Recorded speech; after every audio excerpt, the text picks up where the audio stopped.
How do you know what do you know पुस्तकाचा मराठी अनुवाद chapter 9 भाग 8. श्रवण माहिती मिळवणे. Think before you speak, read before you think, असं फ्रॅन लिबोविजने म्हटलंय. प्रत्येक बाबतीत शून्यातून नवनिर्माण करण्याची आवश्यकता नाही. उदाहरणार्थ, भाषा बनवणे, कॉम्प्युटरचा शोध लावणे, वैद्यकीय उपचार शोधून काढणे वगैरे. सर्व काही सुरुवातीपासून संशोधन करण्याची गरज नाही. ज्यांनी आधी ज्ञान मिळवलं त्यांचं ऐकूनही ज्ञान संपादन करता येतं. श्रवण माहिती घेणं हे लहानपणी सहज जमतं. तरुण नवीन विचार लगेच आत्मसात करतात. असं म्हटलं आहे की वयाच्या 4थ्या वर्षापर्यंत 50% बुद्धी विकसित झालेली असते.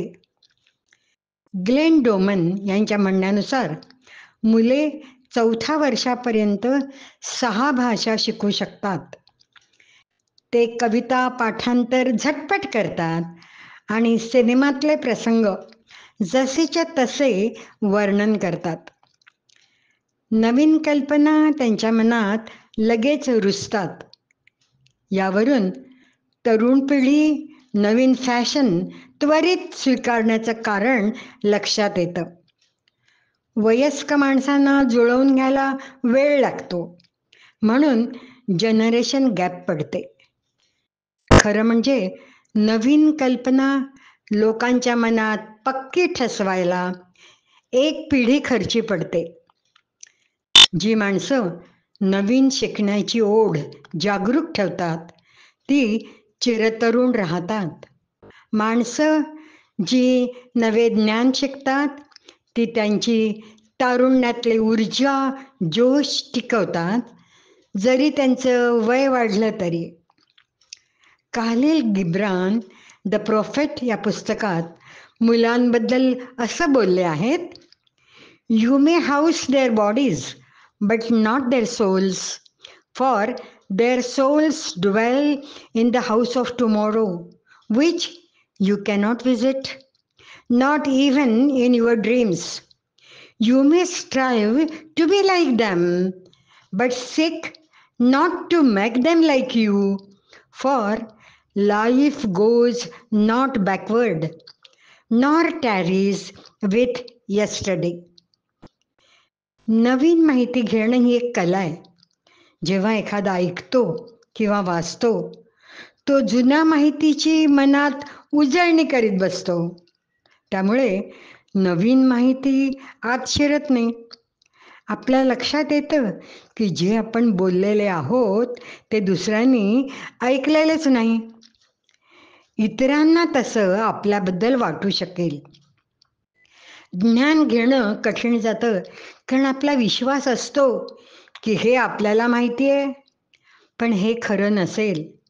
आपण जे समजतो ज्ञान तो केवळ गैरसमज, पूर्वग्रह किंवा कलुषित मत असू शकेल.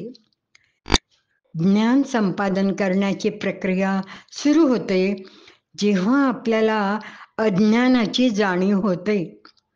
एक म्हण आहे, gosh, it is amazing how much you have to know you know nothing. दिग्गज शास्त्रज्ञ न्यूटन म्हणाले आहेत की ते लहान मुलासारखे समुद्रकिनाऱ्यावर शंख शिंपले गोळा करीत आहेत, जेव्हा ज्ञानाचा अथांग महासागर त्यांच्या समोर आहे, जो अजून जोखलेला नाही. आपली मते दुसऱ्यांना का सांगत बसायचं? आपण त्यांची मते जाणून घेऊया. काय सांगावं? आपल्याला काहीतरी नवं समजेल. ज्ञानाची किंमत नसते जेव्हा एखाद्याला ज्ञानाची आवश्यकताच वाटत नाही. त्यामुळे त्याला शिकण्यात रस नसतो. उदाहरणार्थ, गरीब शेतकरी त्याच्या मुलाला शाळेत घालत नाही, कारण त्याला वाटतं की हा मुलगा आता शेती करेल व उत्पन्न काढेल. शिक्षणाशिवाय तो मुलाला गरिबीत ढकलतो.